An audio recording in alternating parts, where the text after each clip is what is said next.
صاحب فواد چودھری صاحب کہتے ہیں اس بار جو تھریٹ ہیں وہ ماضی کے برعکس زیادہ سنگین ہیں وزیر اعظم کو جو ملی ہیں. بسم اللہ الرحمن الرحیم. آپ کو بہت شکریہ. دیکھیے ارشد صاحب بالکل درست کہہ رہے ہیں. یہ سارا مدعا جو ہے یہ پچھلے چند مہینوں سے شروع ہوا ہے. آف کورس بہت ساری چیزیں ہوتی ہیں جو عوام کے اندر نہیں لائی جاتی ہیں, عوام کو نہیں بتائی جاتی ہیں اس time because of certain security implications. اب کیونکہ سچویشن جو ہے وہ اس طرح کی ہے کہ بہت ساری کانسپریسیز باہر آ چکی ہوئی ہیں جو ہے کی جا رہی تھی حکومت کے خلاف بھی, اور اس کے ساتھ ساتھ جو بہت سارے پلان کیے جا رہے تھے. تو یہ بہت امپورٹنٹ ہے کہ جب دوسری چیزیں عوام کے سامنے آ رہی ہیں تو یہ سائڈ کیا ہے. میں آپ کو اس کی بڑی واضح بتا دیتا ہوں کہ آپ ایک لاہور کے اندر ٹیکنوپولس کا ایک ایونٹ ہوا تھا, اب سے چند مہینے پہلے کی بات ہے. وہاں پر پہلی دفعہ سیکیورٹی کو بہت ہی ٹائٹ انفورس کیا تھا, اور آف کورس میرے علم میں اس ٹائم یہ تھریٹ نہیں تھا. جب میں اس ایونٹ پہ پہنچا پرائم منسٹر کے پہنچنے سے پہلے, تو میرے علم میں اس ٹائم تک وہ تھریٹ الرٹ نہیں تھا. تو وہ جس طریقے کا نارملی پرائم منسٹر اس طریقے کے باکس میں اس طریقے کی جگہ پر کھڑے ہو کے تقریر کرنا پسند نہیں کرتے, عوام کے قریب رہنا چاہتے ہیں. آپ کو پتا ہے کہ پرائم منسٹر کی ایک واضح بڑی سوچ ہے, ان کا جو اللہ کے اوپر اعتقاد ہے یا زندگی اور موت کے بارے میں جو ان کے خیالات ہیں, وہ میرے خیال میں بہت سارے انٹرویوز میں سن چکے ہیں. تو وہ اتنی زیادہ سیکیورٹی اور ان چیزوں کو اتنا پسند نہیں کرتے. تو مجھے پتا تھا کہ وہ اس کو پسند نہیں کریں گے. میں نے اپنے تائیں اپنی کیپیسٹی میں پوری کوشش کی اس سب کو ہٹوانے کی. تو پھر مجھے جو وہاں پر چیف تھے سیکیورٹی کے, انہوں نے بتایا کہ نہیں یہ سر نہیں ہٹ سکتا بیکاز یہ بہت سنگین ایک تھریٹ ہے جس کو ہم ایون بہت کنٹرولڈ انوائرمنٹ میں بھی ہم یہ نہیں کر سکتے, اس کو نہیں ہٹا سکتے. تو یہ وہاں سے سلسلہ شروع ہوا تھا. اس کے بعد آپ نے ڈفرینٹ جگہوں پہ دیکھا ہوگا, کہیں پر بھی ایسی گیدرنگ ہو جہاں پر بہت ساری عوام ہو تو بہت سارے سیکیورٹی میجرز لیے جاتے تھے. میاں والی کے اندر پرائم منسٹر نے بہت سخت ڈسپلیجر بھی دیا تھا, اگر آپ کو یاد ہو, کہ عوام کو میرے سے اتنی دور کیوں کھڑا کیا گیا ہے. وہاں پر بھی ایک بہت ہی اسپیسیفک تھریٹ الرٹ تھا کہ میاں والی میں بھی ٹرائی کی جا سکتی ہے. اس لیے وہاں پر جلسہ بھی شہر سے بہت دور رکھا گیا تھا جان بوجھ کے, حالانکہ وہ جو جگہ تھی وہ عوام کے لیے شاید اتنی کمفرٹیبل نہیں تھی, اور وہ جلسہ شہر سے باہر رکھا گیا تھا ایک جو وہاں پر بیس ہے اس کے پاس, تاکہ اس شہر سے دور ہو, کنٹرولڈ انوائرمنٹ میں ہو, جہاں پر سیکیورٹی جو ہے وہ اس کو کیا جا سکے. اور نیچرلی پرائم منسٹر کو تو ایگزیکٹلی وینیو کا نہیں پتا ہوتا, وہ تو جب وہاں پہنچتے ہیں تو انہیں پتا ہوتا ہے, یہ کام تو ہمارا ہوتا ہے ارینج کرنے والے سارے لوگوں کا. تو جب وہ وہاں پہنچے تو انہوں نے پہلے پوچھا یہ وینیو کیوں ہے. تو جب عوام کو تھوڑا اسٹیج سے تھوڑے فرق پہ تھے تو انہوں نے اس پہ بڑا غصہ کیا. تو ان کو جب بتایا کہ سیکیورٹی, اس کے باوجود انہوں نے مجھے بڑی تنبیہ کرتے ہوئے یہ کہا کہ آئندہ ایسا نہیں ہونا چاہیے, عوام کو آپ نے اتنا دور نہیں رکھنا, عوام کو قریب رکھا کریں. آئی ڈونٹ لائک کہ یہ آپ عوام کو اتنا پیچھے کر دیتے ہیں. تو آپ سے یہ شیئر کرنے کی انفارمیشن یہ ہے کہ یہ پچھلے کئی مہینوں سے اس چیز کے ساتھ اس کو ہینڈل کیا جا رہا ہے. اور اس کے علاوہ پرائم منسٹر سے ایک اسلام آباد کے بہت بڑے جرنلسٹ ہیں, وہ بھی ملنے آئے آج سے 3-4 مہینے پہلے, اور انہوں نے آ کے بتایا.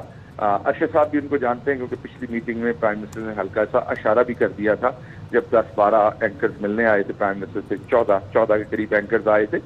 تو ان میں اشارہ بھی پرائم منسٹر نے کر دیا تھا, وہ بھی موجود تھے ادھر, کہ کس طریقے سے انہوں نے پرائم منسٹر کو بتایا کہ ان کے خلاف ایک غیر ملکی سازش ہو رہی ہے اور اینکرز کی خرید و فروخت بھی کرنے کی کوشش کی جا رہی ہے. ان کو بھی پیسہ آفر کیا گیا تھا, وہ جن جرنلسٹ نے آ کے بتایا. اور اس کے علاوہ اس طرح کی بہت ساری اور چیزیں ہیں جو وقت کے ساتھ ساتھ آپ کے سامنے آئیں گی. بہت ساری چیزیں کلاسیفائڈ ہیں جو آپ سے شیئر نہیں کر سکتے, بہت ساری چیزیں ایسی ہیں جو شیئر کر سکتے ہیں, وہ وقت کے ساتھ کریں گے. لیکن ایک بات طے ہے, ایک بات میں نے قریب سے دیکھی خان صاحب کے بارے میں, کہ ہم سب پہ تو اس کا فرق پڑتا تھا کہ تھریٹ الرٹ کیا ہے, ارینجمنٹس کیا کرنے ڈفرینٹ کرنے ہیں. بہت ساری جگہوں پر ہم ان کو بتاتے بھی نہیں تھے پہلے, کیونکہ وہ ڈانٹ دیتے تھے کہ آپ یہ نہ کریں ارینجمنٹس اس طرح کے. فار ایگزامپل میں نے جیسے آپ کو کہا کہ اسٹیج سے عوام کو دور جو ہے وہ اسٹیج کو ذرا دور رکھنا, تاکہ اگر کوئی ایسا اٹیک ہوتا ہے تو پھر بھی سیفٹی کی گنجائش ہو.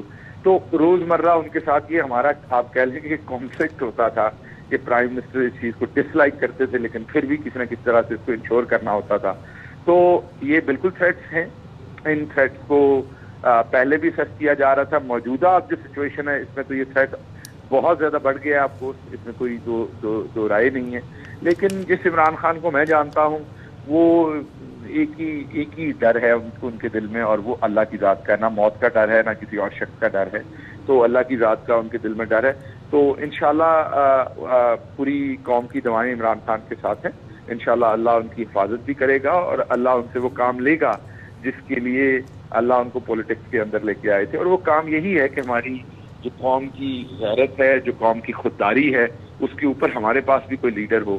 رات وہ سیالکوٹ سے خواجہ آصف صاحب ہمیں یہ بتا رہے تھے کہ فلاں ملک کے وینٹیلیٹر کے اوپر ہم ہیں.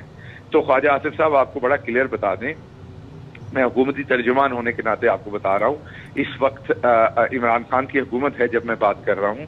مجھے نہیں پتا کہ اگر آپ لوگ کبھی آئے تو کس وینٹیلیٹر پہ پاکستان نے ہونا ہے. آج کے دن جب ہم عمران خان کی حکومت کے اندر ہیں تو اللہ کا لاکھ لاکھ بار شکر ہے کہ ہم کسی کے وینٹیلیٹر پہ نہیں ہیں.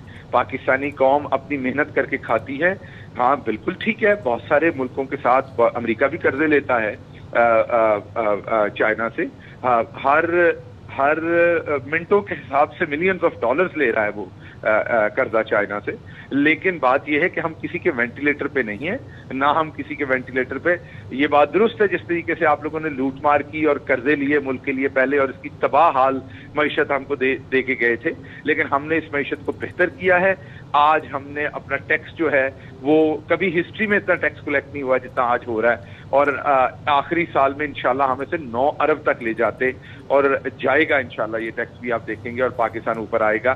میں صرف آپ کو اتنا بتانا چاہتا ہوں کہ رات جو خواجہ آصف کی سٹیٹمنٹ تھی اس سے ساری داستان واضح تھی. یہ وہی شخص ہے جو نیو یارک میں جا کے کہتا ہے واشنگٹن میں کہ عمران خان بہت ہی مذہبی اور اسلامی ہے, اور نون لیگ جو ہے وہ مذہبی اور اسلامی نہیں ہے. یہ امریکہ والوں کو, یہ ویڈیو کے اوپر ہے, انٹرویو دیا تھا, آپ سب نے دیکھا ہوا ہے, اسے آپ دوبارہ چلا سکتے ہیں. تو آپ ہمیں موقع دیں, ہمیں ہی رکھیں حکومت میں, کیونکہ وہ تو بہت مذہبی ہے, بڑا اسلامی ہے, وہ آ گیا تو وہ تو آپ کی بات نہیں مانے گا. تو یہ امریکہ کو پہلے بھی یہی کہتے تھے, رات بھی انہوں نے امریکہ کو دوبارہ جو ہے وہ اپلیکیشن دی ہے جوتے پالش کرنے کی بھی, اور اپنا سی وی بھی دیا نوکری کے لیے. دوسری طرف یہ ہے عمران خان کو یہ ساری باتوں کا پتہ ہے, ان سے بہتر پتہ ہے, اور وہ بھی یہ سارے کام کر سکتے ہیں کرنا چاہیں تو. لیکن میں نے دوبارہ کہا کہ وہ ایک خوددار آدمی ہے, وہ اپنی قوم کے اوپر اور اللہ کے اوپر یقین رکھنے والے ہیں, اور ہم اگر اقتدار میں ہیں یا دوبارہ کبھی آئیں گے تو وہ اپنی عوام کی ووٹ سے آئیں گے, اپنی عوام کے ٹرسٹ سے آئیں گے. ہم اس طریقے سے کسی کے سامنے بھیک مانگ کے نہیں آئیں گے. اچھا شہباز صاحب, ماضی میں بھی ذکر کرتے رہے ہیں اپنے انٹرویوز میں عمران خان صاحب کے انہیں تھریٹس ہیں, جو موجودہ سیاسی صورتحال ہے, کیا موجودہ صورتحال کے تناظر میں اسے دیکھا جائے, اور رد عمل کیا آیا وزیر اعظم کی جانب سے؟ دیکھیے, میں نے آپ کو پوری ڈیٹیل سے سارا ایکسپلین کیا کہ یہ موجودہ صرف سیاسی صورتحال کی بات نہیں ہے. موجودہ سیاسی صورتحال میں آف کورس یہ ملکی سیاسی صورتحال کی یہاں بات نہیں ہو رہی ہے, کوئی ان سے تھوڑی تھریٹ ہے جو یہاں پر سیاستدان ہیں تو پیسے ویسے لیتے اور دیتے ہیں, انہوں نے اور کیا کرنا ہے. جس لیٹر کی بات ہو رہی تھی اس میں عدم اعتماد کا بھی تو ذکر کیا گیا تھا. جی بالکل, اس لیٹر کے اندر عدم اعتماد کا بار بار ذکر ہے, اور اس لیٹر کے اندر تھریٹس ہیں کہ اگر عمران خان کو نہ ہٹایا گیا تو پھر آپ کو سنگین نتائج بھگتنا پڑیں گے, اور اگر عمران خان کو ہٹا دیا تو پھر پاکستان کے لیے عام معافی کا اعلان کیا گیا تھا کہ پاکستان کو معاف کر دیا جائے گا. تو اس لیٹر کے بعد تو ساری چیزیں بالکل کلیئر ہیں. تو تھریٹس بالکل عمران خان کو بہت سارے ہیں ان کی سیکیورٹی پہ, اس سے زیادہ بات اس پہ نہ کی جائے تو بہتر ہے. ٹھیک ہے, معاون خصوصی شہباز گل صاحب ہمارے ساتھ موجود تھے, اور ہمارے ساتھ سینئر اینکر ارشد شریف بھی موجود ہیں. ارشد صاحب, آپ نے بھی گفتگو سنی.